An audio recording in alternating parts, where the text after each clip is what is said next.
Hoy vamos a cumplir con el compromiso de informar sobre lo que se está haciendo en beneficio de las niñas, de las mujeres de México. Estamos llevando a cabo muchas acciones en beneficio de niñas, de adolescentes, de mujeres. Les comentaría que como nunca se está procurando la igualdad en dos vertientes. Primero en lo económico-social, es decir, se está ayudando mucho a las mujeres de más pobreza, las más necesitadas. Eso nunca se había visto. No es poca cosa en un país como el nuestro, en donde desgraciadamente ha habido mucha desigualdad, una monstruosa desigualdad. Entonces, en ese sentido se ha apoyado mucho a las mujeres y también se ha procurado que tengan igualdad con relación al hombre, que en los beneficios se otorga al gobierno con presupuesto público se considere a mujeres y a hombres en igualdad de circunstancias. No son los programas de todos dirigidos a hombres. Ahora se va a reconocer, se toma en cuenta que participen mujeres. Hasta labores que solo eran propias de hombres, hasta en el programa Sembrando Vida, que ahora participan muchas mujeres. Desde luego, a ver, siempre a donde vamos, siempre ha trabajado la actividad. Y es muy importante que eso se conozca para que detenga la idea de que el gobierno está atendiendo lo que consideramos más importante, la justicia y la búsqueda de la igualdad. Eso es lo más importante, el que podamos llevar a la práctica el criterio de por el bien de todos, primero las mujeres y hombres. De ahí para la transformación, todo lo demás es accesorio. Lo principal es que no haya desigualdad económica, social. Y en México la desigualdad se ha producido fundamentalmente por la corrupción que impera. Esa es la causa de la desigualdad, la corrupción. Por eso en el gobierno estamos empeñados en acabar con la corrupción, en que no haya grupos predilectos, que no haya una minoría que se adueñe del gobierno y del presupuesto. Por eso también la austeridad, el que no se quede todo el dinero en el mismo gobierno, para todo, pero solo gasto, burocracia, sin que le llegue el apoyo de manera directa a la gente. Esto ha costado que se entienda, pero ahí va poco a poco. Que si tenemos que ayudar a la gente necesitada, lo hagamos de manera directa, sin intermediación. Además, cuando hay intermediación, hay garantía de que llegue la. Entonces, vamos a que la doctora Olga Sánchez Cordero, esa que coordina todo el plan de apoyo, que nos informe sobre lo que está haciendo en todo lo que significa proteger, defender a las mujeres. Nos va a informar a Olga Sánchez Cordero y luego abrimos la pregunta. Muy buenos días a todas, a ustedes. Atendiendo a las indicaciones del presidente Andrés Manuel López Obrador, esta mañana estamos aquí para presentarles algunas de las acciones que estamos realizando de forma sistemática con la finalidad de fortalecer la Estrategia Nacional de Protección Integral para las mujeres, las niñas y las adolescentes que viven violencias. Como he reiterado desde mi llegada a este cargo, al cual el señor presidente de México me invitó y me siento muy honrada, mi compromiso como mujer y como secretaria de Gobernación es reforzar los trabajos para prevenir, atender, sancionar y a la postre erradicar las violencias contra las mujeres. Y hablo de violencias en plural, porque entendemos a la Cuarta Transformación como reparadora de los daños causados por 30 años de políticas neoliberales, reflejados, por ejemplo, en la advertencia que hace el INEGI al afirmar que las violencias contra las mujeres de todas las edades ponen en riesgo las expectativas de desarrollo y bienestar del país. Por eso, nuestras acciones y programas prioritarios están enfocados a la construcción de una sociedad que nos permita fortalecer nuestros vínculos comunitarios para vivir sin miedo, sin violencias, para concebirnos como una comunidad en donde prevalece la memoria, la justicia, los valores colectivos, como es el respeto a la diversidad, a la igualdad, al bienestar, a la educación laica y no sexista, a la interculturalidad, a la dignidad. En síntesis, como ha dicho nuestro presidente, a la búsqueda de la felicidad. En este sentido, desde principios del 2019, convoqué a la formación de un grupo impulsor de la Estrategia Nacional de Protección Integral para las Mujeres. Me ponen el diapositiva, por favor. Este año, ante la situación de salud que enfrentamos, el grupo se amplió considerablemente y es ahora un grupo intersecretarial para implementar dicha estrategia. Por sus siglas lo hemos denominado el Grupo Intersecretarial para impulsar la estrategia. A petición de este grupo, el Consejo de Salubridad General incluyó, como ustedes bien saben, como actividades esenciales desde el primer momento, aquellas que brindan servicios de protección integral para las mujeres que viven violencia. Se publicó el 21 de marzo del año en curso. El IEP está conformado por servidoras y servidores públicos que trabajan sin pausa, con la conciencia y el sentido de urgencia, para que el Estado mexicano garantice los derechos de todas las personas, sobre todo de aquellos grupos vulnerados por la pobreza, la injusticia y la discriminación. La información que les traemos es fruto de la construcción colectiva constante de nosotras, de nosotros, de las mujeres de organizaciones civiles también y colectivas que buscan justicia y un México más equitativo, capaz de generar bienestar y felicidad para todas y para todos. El COVID-19 nos ha presentado desafíos y hallazgos importantes. Con ellos hemos trabajado para mantener la exigencia de mejora continua de los servicios, acciones y programas para las niñas, las adolescentes, las jóvenes y las adultas mayores que enfrentan violencias por el hecho de ser mujeres. Si me pasan la Uno de los hallazgos de este trabajo coordinado es la confirmación de que la mayoría de las instancias de las mujeres en los municipios y en las entidades federativas, asumiendo sus responsabilidades y acciones, trabajan desde todos estos ámbitos para proteger los derechos de todas. Algunas han implementado programas innovadores y exitosos, y quiero de verdad hacer ese reconocimiento a esas instancias municipales y estatales de mujeres que atienden estas violencias de una sociedad desigual en la que ha prevalecido el abuso, la simulación y la deshonestidad. Han sido innovadores y han sido exitosos para proteger y atender a estas poblaciones que han sido vulneradas por las violencias. Desde el Instituto Nacional de Desarrollo Social, el INDESOL, instancia de la Secretaría de Bienestar, hemos reforzado los servicios de protección y seguridad y atención psicosocial a la salud y una atención jurídica también. Está en la diapositiva 4. El INDESOL ha ejercido, para quienes dicen que no hemos ejercido presupuesto suficiente, 554 millones de pesos del presupuesto de egresos de la Federación 2020 en los programas que sabemos son esenciales e indispensables indispensables como los centros de refugio para las mujeres y los centros AIME. En estas instancias se han atendido durante el primer semestre del año aproximadamente 100,000 mujeres, niñas, niños y adolescentes, y también a estas mujeres con sus hijas e hijos. Asimismo, se logró tener 16.5 millones de pesos para las 35 casas de las mujeres indígenas, apoyándolas para proteger sus derechos y brindar servicios especializados como son talleres de capacitación y desarrollo para las comunidades originarias. Esta es la diapositiva. En los 48 centros de justicia de las mujeres en el país se recorre la atención a más de 97,000 personas. La Comisión Nacional para Prevenir y Erradicar la Violencia contra las Mujeres, CONAVIM, está ejerciendo un aproximado total de 240 millones de pesos. Diapositiva. Como ustedes saben, hemos promovido que el 911 sea la puerta de entrada a los servicios de emergencia telefónica a nivel nacional. Este semestre han sido atendidas 600,000 llamadas de mujeres, y con ello comprobamos que cuando se brinda orientación correcta, oportuna y activa, las mujeres, las niñas y las adolescentes buscan ayuda y sí saben dónde encontrarla. Es la diapositiva, por favor. Nos incentiva saber que todos los servicios disponibles están siendo utilizados por las poblaciones mencionadas. El impacto de la campaña emprendida por el Gobierno de México se muestra en el incremento de personas atendidas en los servicios de emergencia. Por otro lado, la Secretaría de Seguridad y Protección Ciudadana, a través del Programa Integral para la Prevención de los Feminicidios, que hemos denominado Misión Género, Mujeres, Paz y Seguridad, ha capacitado, esto es bien importante, a 482 policías estatales y municipales, que a su vez son capacitadores en el Protocolo Nacional de Actuación Policial para garantizar que la atención a las mujeres víctimas de violencia sea con un enfoque de género y derechos humanos. Es muy distinto esta capacitación precisamente con enfoque de género y de derechos humanos a las y los policías a nivel estatal y municipal. Y se han comprometido estos policías y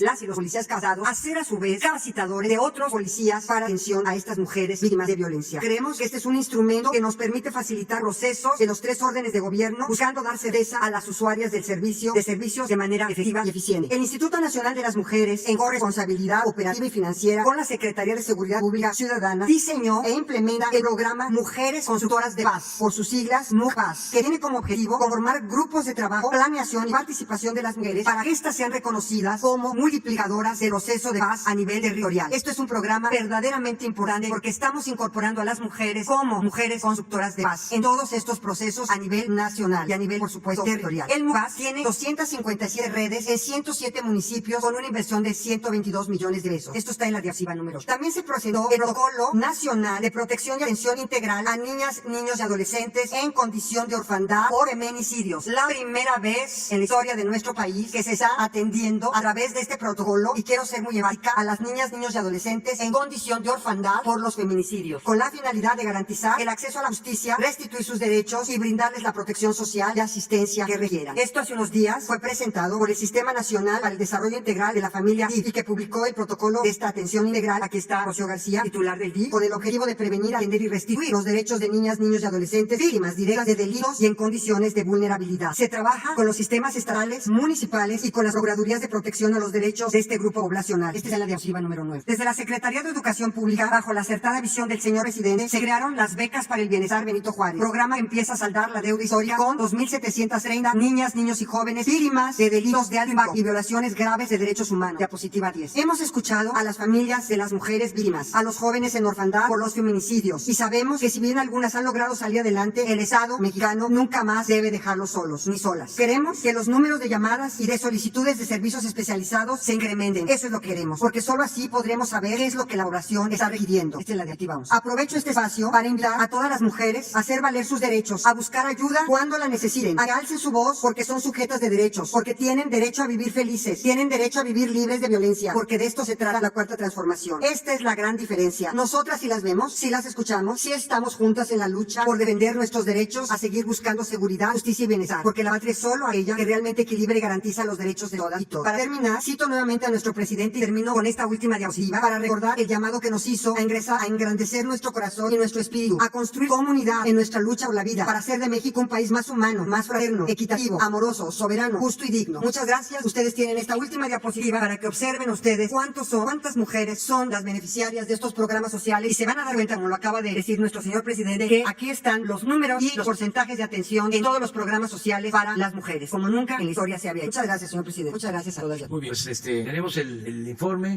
y también vamos a ir incluyendo a quienes quedaron pendientes ayer. ¿Qué les parece? Terminamos sobre el tema y luego vemos los pendientes sobre el tema. Buenos días, señor presidente. Buenos días, soy Frida Guerrera, columnista y cronista de feminicidio del país. Muchas gracias, secretaria. Era algo creo que queremos muchos que eran necesarios que estos informes se den en estos espacios. Atenta, escuchamos, escuché lo que usted comentaba, secretaria, y justamente el tema de los huérfanos y las becas bienestar. Hay un punto, las becas bienestar a menores, a bebés que no van a la escuela, no se les están otorgando. Eso no sé si sea parte de los requisitos que se solicitan.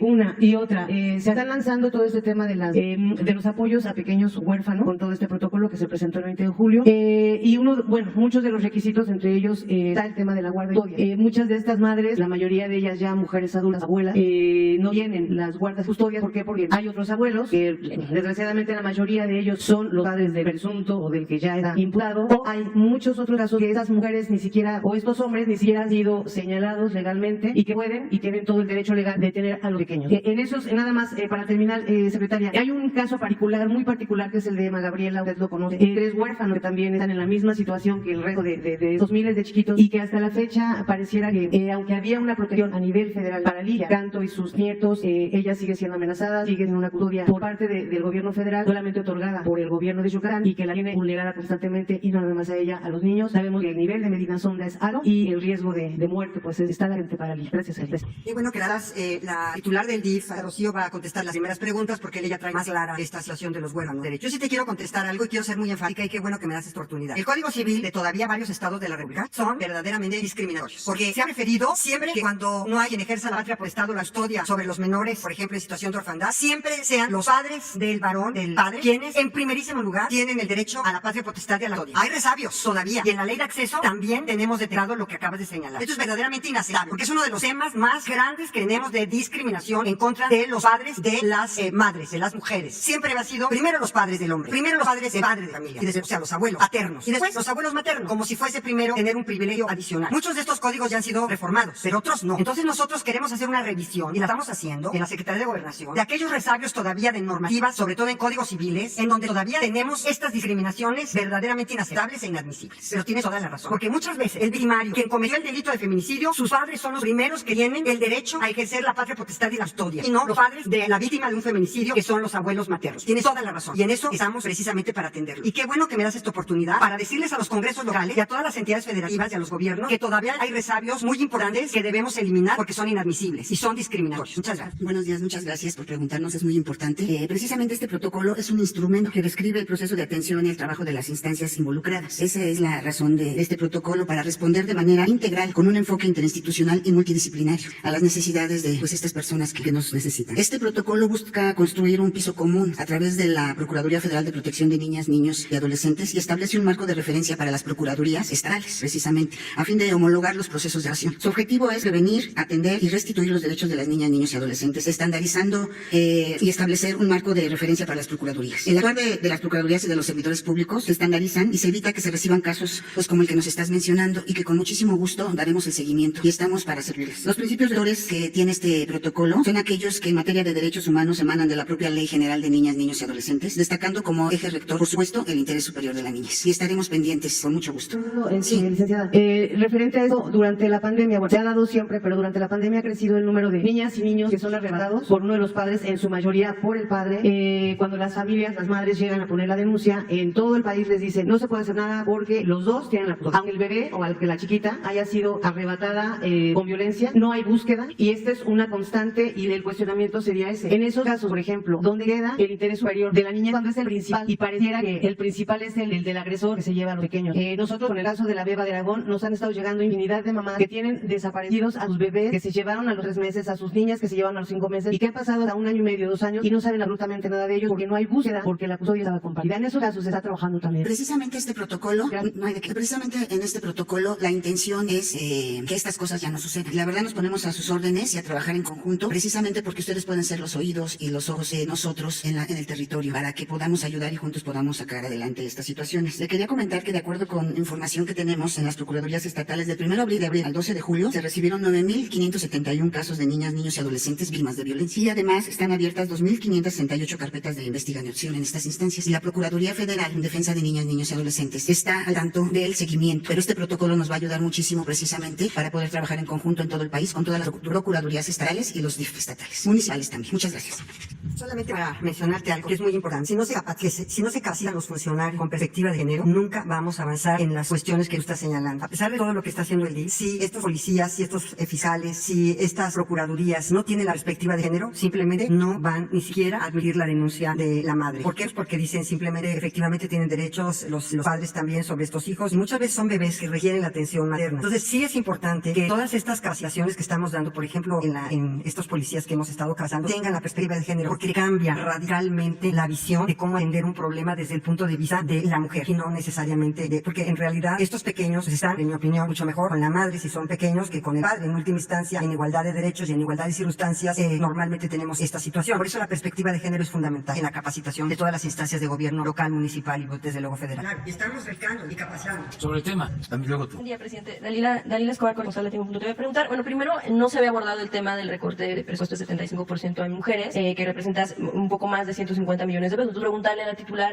cómo es que está enfrentando esta situación, sobre todo en el marco de lo que se está viviendo con el tema del confinamiento, del incremento de la violencia contra las mujeres. ¿Cómo es que se puede hacer más con menos? Esa es la primera. Muy buenos días a todas y todos. Hemos, como todas las instancias del gobierno, puesto en el centro, en este momento, el bien superior que es la salud y salvar vidas. Y el Instituto Nacional de las Mujeres, como todas las instancias del gobierno federal, ha sufrido un recorte en los rubros que tienen que ver con las operaciones, pero no hemos sufrido recortes ni en el tema de personal y salarios, ni en la parte sustantiva. Entonces, los recursos del instituto siguen apoyando las instancias estatales y municipales de las mujeres y seguimos trabajando, haciendo con el recurso más valioso que tiene el instituto, que es su capital humano, el trabajo estratégico, que es la transversalización. O sea, que cada una de las dependencias del gobierno, en cada uno de sus programas que ya definieron líneas de acción, trabajen para incorporar esta perspectiva, como decía la secretaria de Género, y realmente llegar a lograr esta igualdad sustantiva. Y por otro lado, estamos trabajando el presupuesto para las mujeres, está en muchos lugares. Está, obviamente, en el Instituto de las Mujeres, está, como presentó la secretaria, en la atención a la violencia, pero también está en seguridad pública, donde se está financiando con fondos de seguridad el programa Mujeres Constructoras de Paz. Y cada una de las dependencias del gobierno federal, igual que del estatal y municipal, tiene recursos asignados a las mujeres. Creo que el ejemplo más importante en este momento son los programas prioritarios, donde vemos que la mayoría de los recursos van para mujeres, pero también en el marco de los créditos que se han dado para afrontar la pandemia, hay un número importante de créditos que han ido a mujeres, y por primera vez en la historia se están dando créditos a trabajadoras del hogar, a pequeñas empresarias, que son las que más están sufriendo en este momento. La tarea de atender el tema de la violencia contra las mujeres. Estamos haciendo los ajustes, estamos haciendo los ahorros que nos ha pedido la austeridad. Estamos viendo con mucha responsabilidad y con mucho compromiso de todo el personal del Instituto Nacional de las Mujeres cómo seguir haciendo lo que teníamos planeado, adaptado también a la situación en que estamos. O sea, parte de ese presupuesto era para viajes, para eventos. Obviamente nadie está viajando, los eventos los estamos haciendo virtuales. Entonces, por eso es que con tranquilidad digo que vamos a seguir haciendo lo que nos propusimos, adaptados a la circunstancia en que estamos y entendiendo que es la contribución que todas y todos tenemos que hacer para esta situación extraordinaria que vive no solo México, pero el mundo. Por otro lado, darle también a la secretaria de Gobernación. Secretaria, preguntarle si usted considera que o descarta que los hogares se convierten en automático en un lugar seguro para la mujer, sobre todo en este contexto de confinamiento. Deberían de ser un lugar seguro y deberíamos de que nuestra casa, en nuestro techo, sea un lugar seguro para que vivamos en paz y en tranquilidad. Lamentablemente, y lo he dicho en otras ocasiones, en ese sistema muchas veces violento, patriarcal y machista en el que vivimos y que es una cuestión cultural ancestral,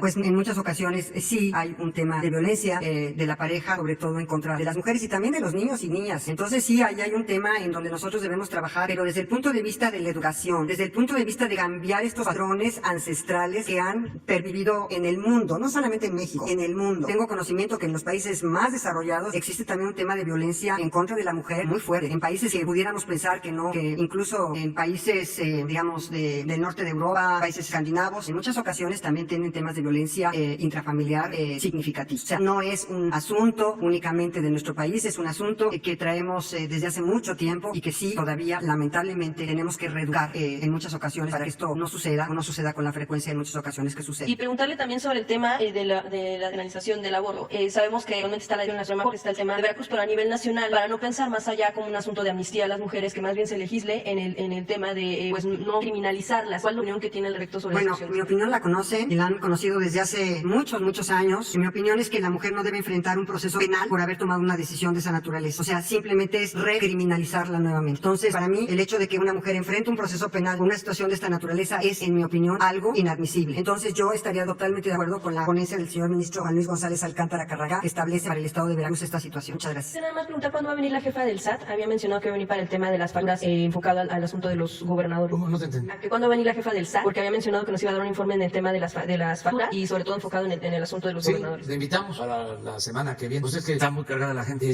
pero todo se atiende. Entonces vamos a invitarla a la directora del SAT que nos informe cómo está la recaudación, cómo vamos en el combate a las facturas falsas, al contrabando, todo esto que es también de mucho interés. La vamos a invitar. Nada más sobre el tema. Gracias, buenos días a todas y a todos. Lisbeth Álvarez, reportera del diario Basta y Grupo Cantor. Pues sin duda alguna, con la pandemia, pues aumentaron los casos de violencia en contra de las mujeres. Preguntarles, ¿fueron capacitados el personal del 911? ¿Quiénes los capacitaron y cómo fue esta capacitación? Por un lado. Por otro lado, ¿qué va a pasar con el presupuesto de Proigualdad 2020-2024 y el programa de transversalidad de la perspectiva de género? Y bueno, parte del trabajo del grupo intersecretarial fue identificar el 911 como la puerta de entrada y la capacitación. Se han capacitado alrededor de 2,000 operadores y operadoras y lo ha hecho la CONAPRED junto con el Instituto Nacional de las Mujeres, junto con el sistema DIF, para ir, digamos, especializándolos. Por otro lado, el INDESOL también ha apoyado para tener más operadores y operadoras disponibles, y también se hizo un directorio actualizado para la pandemia, de tal manera que los operadores y operadoras pudieran referir a contactos específicos en los estados a las mujeres, estas llamadas. El Proigualdad esperemos que va a ser el primer programa especial que se publique. Estamos ya en la última fase de la publicación. El presupuesto del Proigualdad 2020-2024 está vinculado a lo que yo les decía, o sea, los recursos que se etiquetan en el anexo 13 por cada una de las dependencias, por cada uno de los programas prioritarios. Y eso se espera que se mantenga. De hecho, en esta administración el anexo 13 aumentó significativamente. Y una cosa que hay que decir también es que del anexo 13 hay un número el 90% del presupuesto está vinculado a programas prioritarios de la pandemia. Entonces ese no se modificó. El programa de transversalidad de la perspectiva. Sí, los recursos del programa de transversalidad de la perspectiva de género se están ya dispersando a los estados. Todos los estados ya han recibido 2 administraciones hasta ahora. ¿Tiene pensado que todos los funcionarios tomen un curso o un taller de perspectiva de género? Estamos trabajando, de hecho, estamos ampliando nuestra plataforma digital, estamos llegando a muchos más funcionarios y funcionarias, y también en el marco del trabajo que estamos haciendo con las unidades de género y con el liderazgo de la Secretaría de la Función Pública,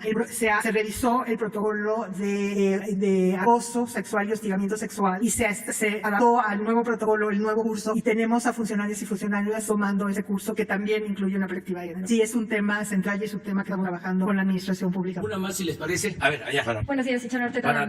Perdón, nada más para terminar y porque tenemos el pendiente de lo de ayer. Charo Arteta, de Animal Político. Quería preguntar justamente sobre el tema de presupuestos. El 14 de julio dijeron que se iba a garantizar el presupuesto a todos los programas de derechos humanos de mujeres, como las alertas de violencia de género, pero hasta ahora no hay información de que ya se haya entregado ese presupuesto. También a las casas de la mujer indígena y afromexicana, que nos decía que se han entregado 16 millones, pero el presupuesto que tenían originalmente era de 30, o sea, del doble, y pues ellas tienen información de que no se los van a dar completo, entonces no se está cumpliendo esta disposición de garantizar el presupuesto. Eso por un lado. Por otro, preguntar sobre las puertas violeta, que era la estrategia con la que el gobierno iba a asumir la función de los refugios para mujeres. Después de casi año y medio, pues solo hay 3 fuera de Nuevo León, que es donde se crearon, y no hay un solo dato de atenciones, presupuestos, incluso lo hemos pedido por transparencia y no hay ninguna información, entonces si nos pueden informar respecto a eso. Bueno, yo nada más en lo general les digo que nunca se había entregado dando apoyo a mujeres como ahora. Presupuesto, por ejemplo. Sí, de manera directa. A ver, ¿por qué no pones la tabla última? Es que inclusive con la pandemia que precipitó la crisis económica, se incrementó el presupuesto para los jóvenes. Y esto incluye mujeres y hombres. Pero, por ejemplo, las CAMIS que dan atención a mujeres que requieren tener un parto fuera de hospitales, justo por la contingencia de la pandemia, ellas no están recibiendo más que la mitad del presupuesto. Todos tienen atención médica y medicamentos gratuitos. O sea, está ya establecido la gratuidad en la atención médica. Para poner un ejemplo, y esto incluye a mujeres y a hombres, todos los enfermos de COVID van a hospitales, reciben tratamiento y es gratuito. Todas las pruebas que se hacen de COVID son gratuitas. Esto es otro gobierno, no es lo mismo de antes. Entonces, si ustedes ven en lo general, que yo quiero que no perdamos de vista que el propósito es combatir la pobreza y la desigualdad. Es el propósito central. Y esto, pues, no es excluir a las mujeres, no es justicia e igualdad para los hombres sin las mujeres. Les diría algo más, que para nosotros lo más importante es el núcleo familiar, la familia. Y así estamos trabajando. Entonces, si ustedes revisan, son 20 millones, casi 21 millones de beneficiarios. Y de esos 21 millones de beneficiarios, esto nunca en la historia del país se había visto. ¿Sí? La violencia de género. Son casi 11 millones de mujeres. ¿Cuándo tomaban en cuenta a la gente pobre y a las mujeres? Nunca estaban dedicados a simular, a crear organismos fachadas y a robarse el dinero. Entonces, eso es en lo general para que quede claro. Y otra cosa que es importante, porque nos están viendo, nos están escuchando, que se haga investigación de campo, se vaya a las comunidades, hay que recoger los sentimientos de la gente abajo, no quedarnos arriba, solo en la academia, y no fiarnos mucho de los expertos de medios de información, porque es seguir en lo mismo. Todo eso fue el andamiaje que se creó para engañar, para simular y al mismo tiempo saquear. Entonces, no son expertos. Por ejemplo, ayer ayer, imagínense, uno de los periodistas más famosos, les digo a ustedes porque son jóvenes que se dedican a este noble oficio del periodismo, uno de los periodistas más famosos me acusa de machista por no usar el cubreboca. Dígame qué sustento tiene esa afirmación. Ciro Gómez Leiva. Entonces, es desde luego el coraje que lo lleva a ofuscarse y hacer esas afirmaciones sin sentido. Claro que no soy machista, aunque yo no me ponga el cubrebocas, porque además para la sana distancia. A ver, pero ahora sí, en lo particular, para contestar por el proyecto, por favor. Gracias, buenos días a todos. La puerta violeta es una estrategia. Sí, se habló en un principio, el 6 de marzo, la secretaria anunció que se iba a buscar relegar esta forma de trabajar, esta forma de atender a las mujeres, que tiene probado por más de 25 años ser un modelo exitoso y que está fundamentado en prácticas internacionales, pero también conectadas a las experiencias exitosas en México. Claro, por eso el acierto de formar este grupo impulsor para la estrategia de protección integral, y justamente en este esfuerzo intersecretarial liderado por la secretaria por instrucciones del presidente, lo que estamos buscando es girar la percepción y la forma en que se ha atendido a las mujeres. Hoy por hoy, las mujeres en la mayor parte de los estados siguen la ruta institucional en lugar de que las instituciones estén abiertas para atender las necesidades desde los caminos y los procesos de las mujeres. Por eso necesitamos que las mujeres puedan tener estos servicios amplios de protección integral a todos sus derechos, para las niñas, los niños, las adolescentes que están viviendo violencia, las mujeres adultas mayores, las mujeres indígenas, las mujeres trans, las mujeres lesbianas. O sea, todas requerimos de diferentes tipos de servicios ante las diferentes formas de violencia que se pueden estar viviendo. La Puerta Violeta lo que busca es esta construcción de alianzas entre las instancias locales, entre los diferentes sectores, para que todas y todos participemos, porque todas y todos podemos aportar algo desde nuestro espacio para prevenir y erradicar las violencias contra las mujeres. En ese sentido, lo que se está planteando y lo que estamos trabajando muy cercanamente con CONAVIM, con el Instituto Nacional de las Mujeres, con Seguridad Pública, con Salud, con el DIF, es justamente cómo podemos girar y mover los mecanismos institucionales para que sean realmente programas centrados en las necesidades de ellas. No podemos seguir atendiendo a las mujeres desde una lógica institucional, desde una lógica, como muchas veces ha dicho el presidente, desde el escritorio. Lo que las mujeres requieren son cosas muy puntuales y cada mujer es una experta en lo que le está pasando, y lo que requiere es un acompañamiento especializado, con una protección integral, con un blindaje por parte de toda la comunidad, de todas las instituciones del Estado. Y esto debe sobre todo proteger a aquellas más vulneradas por las violencias patrimonial, económica, por ejemplo, todas aquellas mujeres que no han tenido acceso al desarrollo de oportunidades educativas y laborales, pero también las mujeres de nivel socioeconómico alto, las mujeres que llegan a tener una mayor capacidad de autonomía económica, también pueden sufrir muchas violencias. Hay muchos mitos sobre los que hemos construido estos servicios. La realidad es que cuando una mujer, como nos comentaba en uno de los diálogos a los que convocó la secretaria, nos comentaba una niña, ahora joven sobreviviente de feminicidio, su mamá era muy exitosa y su mamá empezó a vivir más violencia cuando mayor ingreso económico empezaba a tener, porque su papá se sentía agraviado y se sentía muy inseguro y tenía mucho miedo, y el miedo lo llevó a matar a la madre de esta chica enfrente de sus 3 hijos. Entonces tenemos que contemplar los caminos y los procesos de las mujeres desde esos zapatos que ellas calzan. Nadie más los puede calzar. Ellas son las especialistas y ellas son las que tienen que decidir qué hacer y cómo hacerlo, y que el Estado, todas nosotras y nosotros les sabremos y no las dejemos solas. Presidente, muchas gracias. Miren ustedes, es un tema altamente complejo, pero yo nada más quiero platicarles lo que me pasó el fin de semana pasado. Estuve con una alcaldesa en Nuevo León y me decía lo siguiente: gracias a la capacitación que tuvieron sus policías y al patrullaje que estaban haciendo, en más de 5 ocasiones rescataron a 5 mujeres prácticamente ya de la muerte. Empezaron a gritar, los vecinos también se dieron cuenta que había un tema de violencia en esa casa, los vecinos, estaba la patrulla dando vueltas y prácticamente rescataron a estas mujeres en 5 ocasiones por los patrullajes, por la capacitación de las y los policías, las rescataron de la muerte, prácticamente de la muerte. Entonces sí tenemos que hacerlo desde la comunidad, como dice el presidente, todo terreno. No podemos estar en la academia y todo, sino también estando en la academia, pero bajando a territorio y viendo las necesidades de todas estas mujeres para efectivamente poderles dar una respuesta. Y en esta ocasión se les dio una respuesta desde la policía municipal a estas mujeres. Entonces creo que es importante, y como decía, yo tengo muchos años en esto, muchos años en esto, más de 50. Bueno, es la primera vez que yo veo de verdad una coordinación interinstitucional de todas las secretarías y las instancias de gobierno atendiendo transversalmente el tema de violencia. La primera vez. Y esto de verdad nos sentimos muy orgullosos porque estamos constantemente, cada semana, es más, 2 veces a la semana tenemos estos diálogos. Entonces, creo que sí hemos avanzado. Gracias. Presupuesto para las alertas de violencia de género y que para las CAMI sigue recortado a la mitad. Oye, no te oigo. Es que el presupuesto de las alertas de violencia de género nos puede decir cuándo se va a entregar, y si para las CAMI se va a cumplir que se los repongan o va a seguir recortado a la mitad. lo tenemos a partir inclusive del propio Fortaseg en los municipios, y hemos estado en coordinación constante con la Secretaría de Seguridad Pública y Protección Ciudadana, y los apoyos que hemos tenido, porque finalmente violencia también significa seguridad pública y también significa un tema en donde están involucradas las instancias municipales y están involucradas las policías y todas las autoridades municipales, porque realmente solamente sí podemos ir avanzando. Y esta coordinación abarca todo. Y de Fortaseg y el otro programa, ¿cuál es? El FAPS, y también los recursos del INDESOL, porque los recursos del INDESOL nos han servido muchísimo, como aquí dije, para toda la atención de todo el AIMEF y de todos los centros de justicia y de atención. Hemos estado de verdad coordinados como nunca antes. vámonos a lo general. Miren, quedaron pendientes de ayer Lisbeth Álvarez, pero ya, bueno, pero no se puede esperar. De una vez, pues vamos. Gracias. Presidente, pues llama la atención que el ejército construya un aeropuerto, que el ejército controle la seguridad del país, que el ejército intervenga ahora en las aduanas y que incluso se haga cargo del avión presidencial. ¿Se ha convertido el ejército en el principal aliado de la Cuarta Transformación? Es una institución fundamental del Estado mexicano y nos está apoyando mucho la Secretaría de la Defensa y la Secretaría de Marina, y los necesitamos. Nos ayudan en la seguridad pública porque es un problema que tenemos que enfrentar y garantizar la paz. Antes no era así, no se le permitía al ejército hacer funciones de seguridad pública. Ahora el ejército nos está ayudando, lo mismo que la Marina, y se está creando de manera conjunta la Guardia Nacional, que se está conformando con marinos, con soldados y con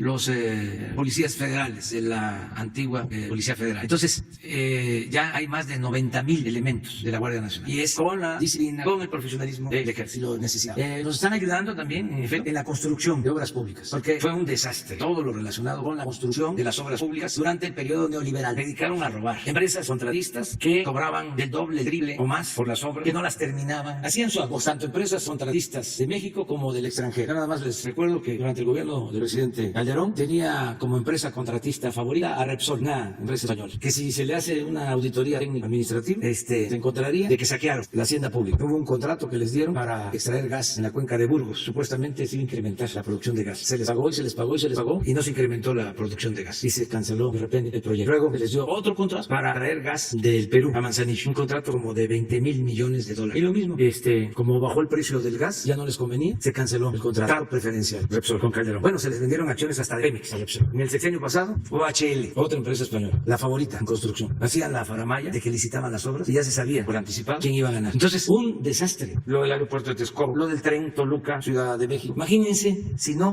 contamos con el apoyo de los ingenieros constructores del ejército. En el caso del aeropuerto, nos vamos a ahorrar 225,000 millones de pesos, porque lo está haciendo el ejército. Porque iba a costar 300,000 millones el de Texcoco, y ahora nos va a costar 75,000 el Felipe Ángel. Y se va a terminar el 21 de marzo del 2022. Y el de Texcoco, si salían las cosas bien, lo íbamos a inaugurar, bueno, hasta el 2025. Ya no lo íbamos a estar nosotros. Y eso, quién sabe por qué, se hundía cada vez más. Entonces, ¿cómo no agradecerle a los ingenieros militares? Ahora nos están ayudando en las aduanas. ¿Por qué? Porque imperaba la corrupción en las aduanas. Entonces estamos poniendo orden en migración, en aduanas, en puertos, desde luego en el SAT, y nos faltan otros asuntos que se van a atender, pero vamos a limpiar de corrupción. Lo mismo en el caso de los puertos. ¿Por qué necesitamos a la Marina? Porque hay puertos, como es el caso de Manzanillo, que produce violencia. Por eso Colima es el estado con más homicidios en el país, por el puerto de Manzanillo, por lo que entra ahí, por ese puerto. Entonces necesitamos un marino, y no solo, sino un destacamento. Lo que hicimos cuando enfrentamos el Huachicol, se robaban 80,000 barriles diarios de gasolinas. 80,000 barriles diarios. Ahora todavía no podemos, pero ya ha bajado a 4,000. Estamos en 95% de disminución del robo. ¿Pero qué hicimos? Se tomaron las refinerías, porque era una pantalla. No solo eran tomas clandestinas, eso era un distractor. La mayor cantidad de gasolina salía de las refinerías en pipas. Estaban tomadas las refinerías por la delincuencia, en contubernio con las autoridades. Bueno, intervenimos el piso 3 de la torre de Pemex, donde estaba todo el sistema de monitoreo de luz. También estaba tomado porque era un sistema de operación, un búnker con alta tecnología, así como lo que tenía García Luna, que llevaba, vieran cómo se podía controlar el problema de la inseguridad con tecnología de punta. Entonces, acá lo mismo, se sabía cuando bajaba de presión o la presión de un ducto y sonaba la alarma, y había que ir porque estaban ordeñando el ducto, estaban robando combustible, pero sonaba la alarma y sonaba y podía sonar todo el día y nadie lo atendía. O sonaba para el norte y se iban al sur. Entonces, algo así para el caso de los puertos. Por eso le agradezco mucho tanto a la Secretaría de la Defensa como a la Secretaría de Marina, porque repito, nada ha dañado más a México que la corrupción política. Nada. No es una pandemia, es una peste funesta. Entonces, estoy convencido que si acabamos con la corrupción, vamos a lograr el renacimiento. Y puede enfrentarse la pandemia del coronavirus y cualquier calamidad. Sí, limpiamos de corrupción al país. Porque si se logra eso, vamos a tener una sociedad mejor, y lo mucho o lo poco que se tenga se va a distribuir con justicia. Va a alcanzar a todos. Es que el colmo es que además de la crisis económica, o cada vez que había una recaída económica, robaban más. Por ejemplo, en esta circunstancia de crisis económica, imagínense lo que hubiesen hecho. Algo parecido a lo que se hizo cuando el FOBAPROA, convertir las deudas privadas en deuda pública y robar y robar y robar. Entonces sí nos ayuda mucho el que contemos con el respaldo de las Fuerzas Armadas. Además, hay todo un trabajo profesional para que se vaya internalizando y aplicando la obligación de proteger derechos humanos, y están actuando en ese sentido. Antes, estos gobiernos que pasaron eran más en los enfrentamientos los muertos que los heridos y los detenidos. Había un enfrentamiento y eran más los muertos, porque los que quedaban heridos los remataban. Y eso, vean los datos. Hay información sobre eso. De eso ya no existe, ya no hay tortura. Este es un gobierno humano, un gobierno que procura la justicia y un gobierno democrático. Pero en fin, esa es la respuesta. Vamos a Nadine, perdón. A ver, ¿no quieres hacer una pregunta? Berenice. Buenos días, señor presidente. Berenice Telles, de Diario Nacional más uno. Pues aprovechando que está la secretaria de Gobernación y la directora del Sistema Nacional de Desarrollo Integral de la Familia, hay una situación que se agudizó durante estos últimos años, bueno, no sobre todo en la pandemia, pero ya años atrás se ha venido observando de manera cotidiana en las calles de las principales ciudades de nuestro país, y es el tema del trabajo infantil, donde niños son explotados. Y quisiera preguntar si hay algún mecanismo, alguna coordinación con los gobiernos estatales, municipales, pues justamente para ir resolviendo esa problemática que sí se ha agudizado con la pandemia. Los niños no están en la escuela y algunos tutores, a causa de la marginación, de la ignorancia de esta situación, pues los obligan a trabajar y están en las calles. Y eso, la verdad, sí es muy triste porque se parece como algo normal, ya se ve normal y no deberíamos de verlo como algo normal. Bueno, y si me permite, presidente, una pregunta para usted. Buenos días otra vez. Sí, efectivamente, el trabajo infantil a través de la Procuraduría en Defensa de Niñas, Niños y Adolescentes tiene un programa específico para evitarlo. Y de hecho, varias acciones. Por ejemplo, qué bueno que lo comenta, porque este año se hizo un concurso infantil a nivel nacional en contra del trabajo infantil. Y ese es el tema en donde los niños hablarán y darán su punto de vista en cuanto al trabajo infantil. Esto como una acción nada más, pero realmente como un programa, la Procuraduría en Defensa de Niñas, Niños y Adolescentes está trabajando en ello, y trabajamos con todas las dependencias y procuradurías estatales y los DIF también. Muchas gracias. No sé si... Sí, está bien. Sí, lo que pasa es que sí se ve, ya es algo muy normal, pareciera como que no los vemos. Pero no hay que hacerlo normal nunca. Y en y lo digo también como parte de una sociedad, la verdad es que es muy triste ver a nuestros adolescentes y a nuestros niños en cada esquina, y lo digo así, en cada esquina, y es como un reto, digo así, el día que quieran salimos y recorremos las calles de esta ciudad y en cada esquina hay un niño. Tiene usted toda la razón, sí existen, y tenemos que afrontarlo, y estamos trabajando en ello. Y claro que sí podemos salir cuando ustedes... Muchas gracias. Tenemos que atender todo esto, y yo soy partidario de atender las causas, de evitar que los niños sean explotados y tengan que trabajar por necesidad. Por eso hay que luchar en favor de la igualdad. Si se tiene apoyo para la gente, si se pone en el centro la atención al pueblo, es que se garantice el derecho al trabajo, mejores salarios, el derecho a la salud, a la educación, si se fortalecen los valores, si se evita la desintegración de las familias, entonces no vamos a tener estos asuntos que lastiman, que duelen, pero hay que atender las causas, no solo las consecuencias o los efectos. Esto es una cuestión de enfoque. Por ejemplo, durante el periodo neoliberal se fueron creando todos estos organismos para atender problemas originados por el abandono al pueblo y por la corrupción y por el saqueo. Entonces se fueron creando todos esos organismos, incluso por derechos humanos. ¿Por qué? Mejor no luchamos por una sociedad mejor donde no se violen los derechos humanos. ¿Quién es el violador potencial y quiénes eran los violadores principales de los derechos humanos? Vamos a hablar así en general. El Estado, el principal violador de los derechos humanos es el Estado. Entonces por eso luchamos para buscar una transformación, para que el Estado ya no sea el principal violador de los derechos humanos. ¿Qué hacían? Se dedicaban a violar los derechos humanos y al mismo tiempo a crear organismos para la defensa y la protección de los derechos humanos. Toda una simulación cuando ellos eran los principales violadores de los derechos humanos. Es lo mismo. A ver, sí, claro que tenemos que atender a familiares de víctimas, sí, pero vamos primero a hacer todo para que no haya víctimas de la violencia. Porque si se le dio la espalda al pueblo, si se abandonó a los jóvenes, si se le dejó como única opción a la gente el trabajo informal, la migración, si se desintegraron las familias, pues ¿cómo no va a haber violencia? Raro sería que no se hubiese producido tanta violencia después de tanto abandono al pueblo. Entonces, ¿cómo resolvemos de fondo? Atendiendo las causas, una sociedad más justa, más igualitaria, más fraterna. También, a ver, sí es importante en la educación en cuanto al respeto, a la igualdad, la perspectiva de género. Sí, claro que es importante. Pero eso tiene que tener un tronco común, el humanismo. Porque un policía, aún sin un curso de perspectiva de género, si es un hombre bueno, si es un hombre verdaderamente fraterno, que los hay, no va a dejar sin atención ni protección a una mujer. Que no va a saber que viene de una mujer. O sea, lo principal es hacer una sociedad cada vez más humana. Eso es lo básico. Y cuidado con dejarnos sorprender, porque precisamente en este periodo neoliberal fue que se crearon todas estas corrientes nuevas de políticas públicas para no ir al fondo, para voltear a ver a otro lado, mientras estaban saqueando y estaban dejando sin protección al pueblo. Entonces son las dos cosas, pero desde mi particular punto de vista, lo principal es atender las causas. O sea, el hombre, la mujer, es producto de circunstancias. No somos malos por naturales. Son las circunstancias las que llevan a algunos a tomar el camino de las conductas antisociales. Entonces vamos a buscar una sociedad mejor. Por eso es muy importante la lucha contra la corrupción. ¿Por qué fue lo que crearon? Un modelo egoísta, individualista, de triunfar a toda costa, aspiracionista. Se abandonó al prójimo, se le dio la espalda a los que sufren. Y es un proceso hasta era enajenante porque se podía hasta tener un discurso supuestamente de avanzada, pero al mismo tiempo no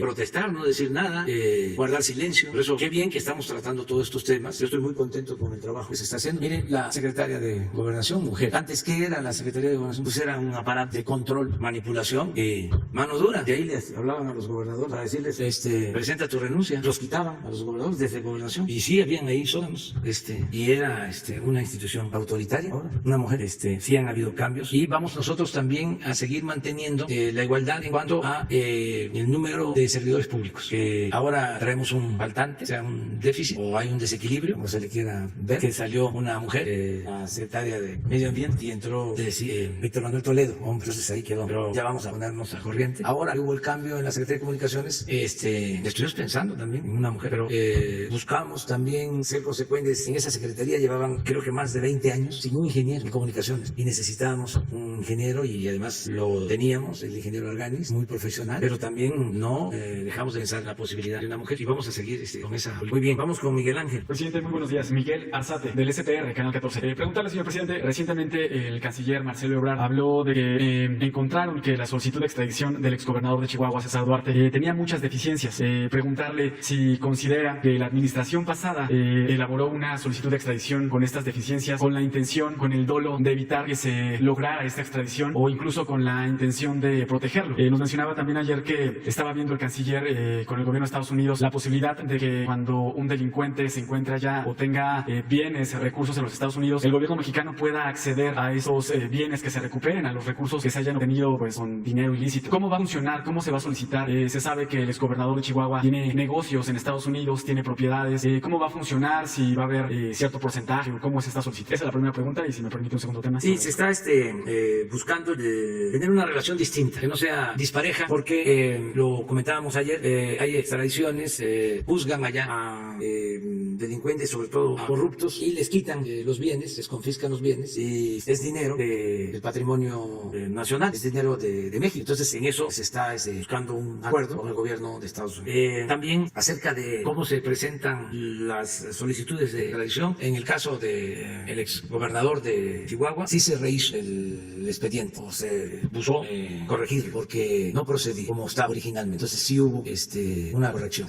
La autoridad competente, esto lo hizo la Fiscalía, pero sí intervino Relaciones Exteriores para que se repusiera el procedimiento. No sabemos si estaba hecho mal intencionalmente, o eran malos los abogados, que también puede pasar. ¿Se ofrecerá la figura de testigo protegido a Duarte, como en el caso del exdirector de Pemex, Emilio Lozoya, para que aporte información, por ejemplo, con respecto a la operación Zafiro, con la cual presuntamente se desviaron recursos del Estado a campañas políticas del PRI? ¿Se ofrecerá esa figura de testigo protegido a Duarte? Pues eso corresponde a la Fiscalía. Yo pienso que deben de extraditarse todos los que cometen delitos, sobre todo de corrupción. No sé cuál sería el procedimiento para el caso de Duarte, eso la Fiscalía lo tiene que resolver. También el caso de García Luna, porque aquí también hay denuncias en México. Entonces no es nada más que se le juzgue allá, sino que también sí hay procesos judiciales en México, que se busque cooperación con el gobierno estadounidense, con la justicia estadounidense, y se pueda también atender las acusaciones si no están relacionadas con las que se les están haciendo allá. Acá tiene que ver más con corrupción, compras de equipos, todo esto que también estaba de moda, que vendían equipos de los más avanzados tecnológicamente, equipos de punta, y siempre se pagaba de más, o se compraban con dinero público, y luego esos mismos equipos pasaban a empresas privadas y se rentaba al gobierno, es decir, se lograban contratos con el gobierno. Entonces todo eso tiene que irse viendo poco a poco, y tener paciencia. Ya en el caso del señor Lozoya ya empezó a declarar, tengo entendido que va a operar como testigo no colaborador. ¿Sí? A ver, ¿por qué no lo explicas? Es para la gente, para que todos, es que todos tienen que ser públicos. Depende si es testigo protegido o es testigo colaborador. Si tiene imputaciones, como en el caso del señor Lozoya, es testigo colaborador, precisamente. ¿Sí se entendió? Bueno, El segundo tema, sobre las próximas elecciones. Se habla que estas elecciones próximas van a ser las más grandes de la historia. Se renuevan los 500 diputados, habrá 15 gubernaturas, más de 2.000 ayuntamientos, poco más de 2.000 ayuntamientos. En este sentido, presidente, ¿qué mensaje darle a los 4 nuevos consejeros para sensibilizarlos en este sentido de que hay una transformación en el país donde se busca consolidar la democracia? ¿Qué nos puede comentar acerca de los perfiles? si ha habido algún acercamiento con ellos. ¿Qué nos puede comentar al respecto? Bueno, yo hablé de eso en una ocasión, diría lo mismo. Tienen una oportunidad histórica para ayudar, contribuir a establecer en México una auténtica democracia. Y ellos pueden ayudar mucho. Que no hagan lo que hicieron los anteriores y los avales. Que no se hagan de la vista gorda, que no se sometan, que no reciban línea de nadie, que no acepten consignas, que actúen con ritos independientes, que tengan la arrogancia de sentirse libres, porque se necesita la democracia en el país. La democracia significa equilibrios, contrapesos, significa que nadie se sienta absoluto en ningún nivel de la escala, y que siempre sea el pueblo el que tenga las riendas del poder en sus manos. No nos va a traer la democracia el cuerno de la abundancia, no tiene que ver con el crecimiento económico de manera directa, pero nos da mucha dignidad, nos da mucha legitimidad. ¿Por qué? Calderón se lanza y declara la guerra al narcotráfico, le pega un gardazo a lo tonto a la vista, por falta de legitimidad, y pensaba que así lo que no había obtenido en las urnas lo iba a lograr en el combate al crimen organizado, y nos metió en un pantano por falta de legitimidad, porque hubo una imposición, porque no se respetó el voto. Entonces imagínense el daño que ocasiona, que no podían en ese entonces, quienes estaban de consejeros, decir que se abran los paquetes electorales, que se cuenten los voto por voto, casilla por casilla. Entonces lo mismo ahora, que no se dieron cuenta de que había dinero fuera de lo legal en la campaña del 2012, más cerca, en la pasada elección, les dieron candidaturas a quienes no cumplían con los requisitos, los del INE, por consigna, hicieron candidatos sin cumplir con los requisitos legales, porque se los pidieron, porque se los ordenaron. Entonces, nada de eso, y tener como amo al pueblo. Yo tengo confianza de que ellos comprendan el momento histórico que se está viviendo, porque hay quienes todavía piensan que eso es lo mismo. Entonces hay que tocarles la puerta, hay que avisarles. Esto ya cambió, no se dan cuenta de los reacomodos que se están dando, no le tienen respeto al pueblo, piensan que el pueblo no se da cuenta que el pueblo es tonto y que la política es para los políticos. No, esto ya no es así. Está pensando así va al fracaso y que el círculo rojo. No, ya es la política asunto de todos. Ya hay mucha conciencia ciudadana. Una de las cosas más importantes que se ha logrado en los últimos tiempos ha sido ese cambio de mentalidad en el pueblo de México. Es de los pueblos con más conciencia cívica en el mundo, con menos analfabetismo político. Es algo importantísimo. Si no, no pudiésemos llevar a cabo los cambios. ¿Quién nos respalda? Pues ese pueblo consciente. Si no, imagínense los que se sienten afectados porque tenían privilegios, porque eran parte de la red de complicidades, de componendas, de corrupción, y no hay oposición mayor. La gente quiere cambio. A mí me dicen, adelante, dicen en la calle, a limpiar, a purificar la vida pública. Esto que estamos viviendo ahora con lo del juicio al señor Lozoya es importantísimo. El que se sepa quiénes recibieron mordida. En una columna, ya no lo voy a citar porque hasta se enoja, no tiene sentido el humor.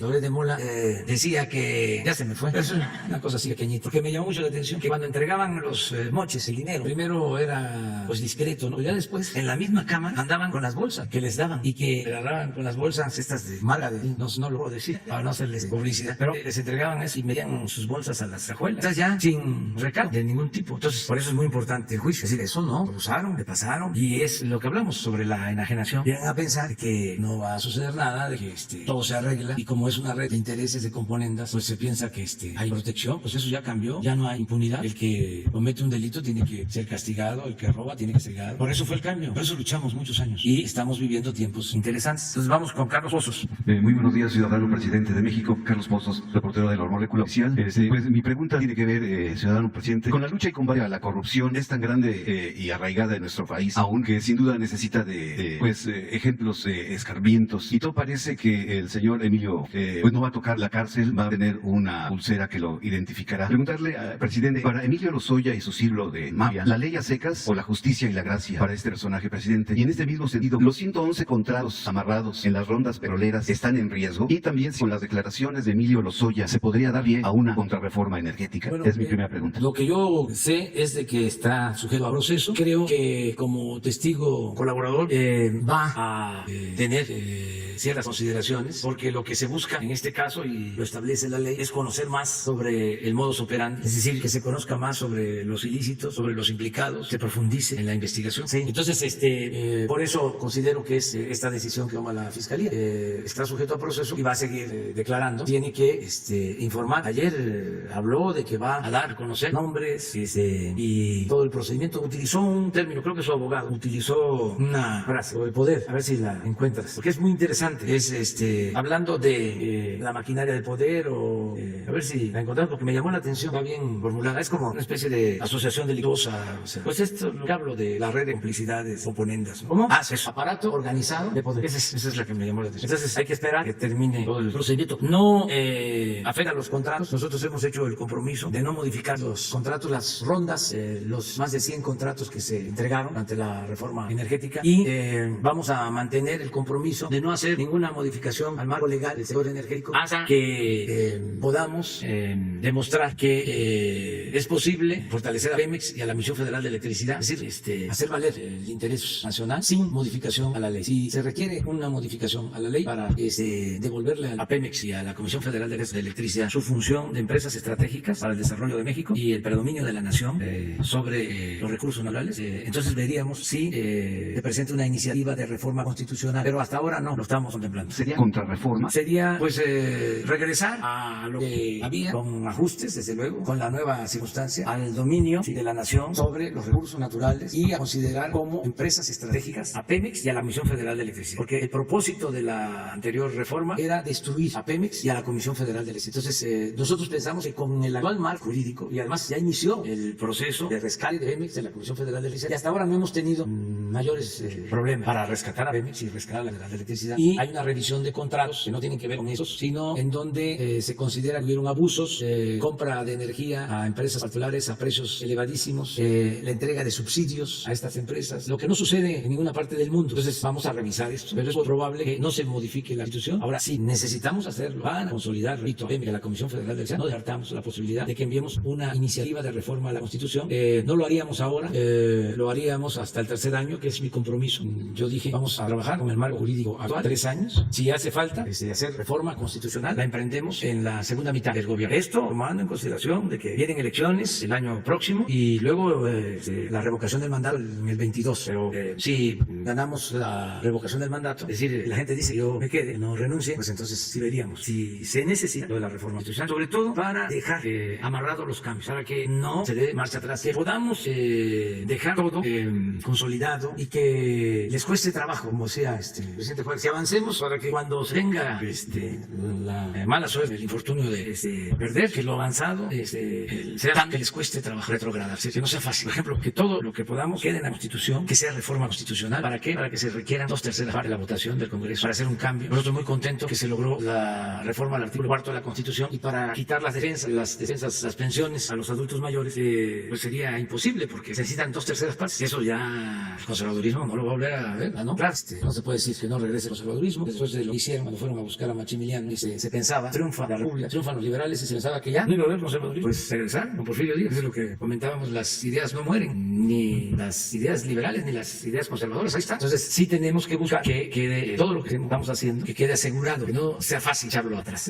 Presidente, mi segunda pregunta tiene que ver hoy con los niños, con las niñas, con los jóvenes. Entendemos que garantizar la integridad de los niños, pero también se debe de garantizar pues la educación, que es un derecho fundamental. Resulta que ayer la Secretaría de Educación Pública canceló la semana del Consejo Técnico Escolar para las primarias y pues esta capacitación que se le daba a los maestros es para regresar a clases. Estamos próximos a entrar al mes de agosto y quisiéramos saber, los padres de familia, los maestros, toda esta industria que se mueve en torno a la educación, quieren saber si aún con semáforo rojo se pudiera implementar el programa Aprende en Casa y regresar a clases. ¿Cuándo iniciaría el ciclo escolar para primarias, secundarias, para todos los estudiantes, presidente? Porque hay incertidumbre en la población. Esa es mi segunda pregunta. Sí, esa es ya la última. Bueno, no, es que es muy buena pregunta porque me permite informar que el lunes se va a dar a conocer lo del regreso a clases. Entonces informamos a las madres, los padres de familia, a todos los mexicanos, que el lunes se da la información completa sobre el regreso a clases. El lunes va a estar con nosotros el secretario de Educación y se va a hacer una propuesta que se ha venido trabajando, pero ya va a haber una alternativa, una respuesta en definitiva para el regreso a clases el lunes. Presidente Abusanto, Mario Delgado ayer logró alcanzar una tercera sección extraordinaria para aprobar un paquete de 3 iniciativas, pues en el sentido de la adquisición, la eliminación de un paquete de fideicomisos y lo del fuero presidencial. El sector farmacéutico se está quejando, el sector patronal también dicen que se está legislando sobre las rodillas. ¿Qué podría responder y qué efectos causaría si se llega a lograr esas iniciativas? Nosotros presentamos esa iniciativa porque necesitamos resolver el problema de la base de medicamentos, que no se ha podido resolver por completo debido a los intereses creados, a la corrupción que imperaba, y es otro pulpo, porque estamos hablando de cerca de 90,000 millones de pesos de compra de medicamentos, y habían grupos que acaparaban todas estas compras, mucha corrupción, adulteración de medicamentos y robo abierto. Entonces tomamos la decisión de comprar los medicamentos en el extranjero a través de la ONU para tener medicinas de buena calidad, a buen precio, y acabar con la corrupción. Entonces esto a lo mejor no les gustó o no les está gustando a algunos, se entiende, pero ojalá y sean autocríticos. Nosotros no podemos seguir faltándole al pueblo y que no haya medicamentos por la corrupción. Y no solo eso, no solo es que vamos a comprar los medicamentos en los países del mundo donde se consiga de mejor calidad y mejor precio. También en las convocatorias se hace invitación a empresas mexicanas, son convocatorias internacionales. Pero no solo se va a licitar desde la ONU, sino vamos a tener una distribuidora de medicamentos, porque eran las dos cosas, robaban en uno y en otro caso, y no había una buena distribución de medicamentos. ¿Cómo es posible que lleguen los refrescos, para no hablar de marcas, o las papas en bolsitas, hasta las comunidades más apartadas y no podamos llevar nosotros los medicamentos? Entonces, ¿dónde queda el me canso ganso? Va a haber una distribuidora para todo el sector salud y van a llegar los medicamentos hasta la comunidad más apartada. Ese es un compromiso. Y se va a hacer valer que la atención médica y los medicamentos sean gratuitos. Y no vamos a necesitar mucho dinero adicional, porque si no hay corrupción, el dinero rinde, alcanza. Sí, internacional. ¿La aplicación directa a los dos? No. La ONU, con un organismo que tiene para este propósito, ¿sí?, va a hacer la convocatoria. Esto también nos va a servir para la adquisición de las vacunas. Son medicamentos, son vacunas, pero ya vamos a darle una solución de fondo a un problema que se tiene. Nos ha costado mucho trabajo porque muchas presiones, por lo mismo, es que lo que no suena lógico a veces suena metálico, y ese es el problema. Pero como somos muy perseverantes, pues no nos cansamos. Es lo mismo, eso lo está viendo el Congreso. Nos ha costado, no querían poner a discusión lo de la reforma legal, y desde luego argumentando que se está legislando al vapor, como dijiste, sobre la rodilla. Sí, sobre la rodilla. Y lo mismo en el caso de los fideicomisos. Unos intereses, hay como 200 fideicomisos y apenas van a cancelar 5, y piensan que ya con eso ya me voy a quedar tranquilo, toma tu chupón. No, yo en el Zócalo, el día que tomé posición, dice 100 compromisos, y uno es el de eliminar los fideicomisos porque no hay transparencia en el manejo de los fondos, y no significa dejar sin apoyo a la gente, al contrario, es acabar con la corrupción y entregar los apoyos de manera directa. Estamos hablando de cientos de fideicomisos. Entonces, ¿qué es lo que queremos? Que Hacienda recoja esos recursos, los administre y se le entregue a los beneficiarios de manera directa, pero no tener 300 aparatos que actúan de manera discrecional, sin transparencia. Entonces, ¿para qué es el gobierno si hay estas instancias paralelas? Entonces, vamos a decirle a los legisladores que si ahora no pueden, nosotros vamos a seguir insistiendo que son todos, porque necesitamos ahorrar y que no haya corrupción y que no haya derroche. Acabamos de estar antier, yo nada más me quedé con las ganas de tomarme una foto junto al avión presidencial. ¿Saben para qué quería tomarme la foto? Para que me viera yo así, pequeñito, porque eso es para pequeños faraones. ¿No tienes una foto del avión ahí? Se pone uno ahí y se ve uno muy pequeño, aunque dije que la grandeza de las mujeres y de los hombres se mide de la cabeza al cielo, no del suelo a la cabeza. Pero nada más para que vean el tamaño. Entonces, todo esto es lo que se está dando, todo este gasto oneroso, todos estos lujos, para que le llegue más al pueblo. A ver si no están, ¿qué les parecen los que manejan aquí? Son eficientes, ¿eh? No, pues aquí está. Mire, mi pueblo le faltó un elevador ahí para subir, pero es enorme. Entonces ya no. Aunque no les gustó, tampoco no les gusta. Y muchas gracias, porque a partir de que dimos a conocer lo del avión, a partir de antier, se reactivó lo de la venta de los billetes, de los cachitos. Y ya muchos están ayudando, comprando, porque tenemos que vender, pues todos. Yo creo que sí vamos a poder terminar de venderlos. Vamos a estar informando. La semana próxima informamos de cuánto se lleva vendido para el 15 de septiembre. También decirles que va a haber grito y va a haber desfile. Guardar la distancia, sana distancia, en todo, con protocolos de salud, pero sí va a haber. No, es que no sabemos si vaya a haber gente, no sabemos todavía, pero va a haber grito. ¡Viva México!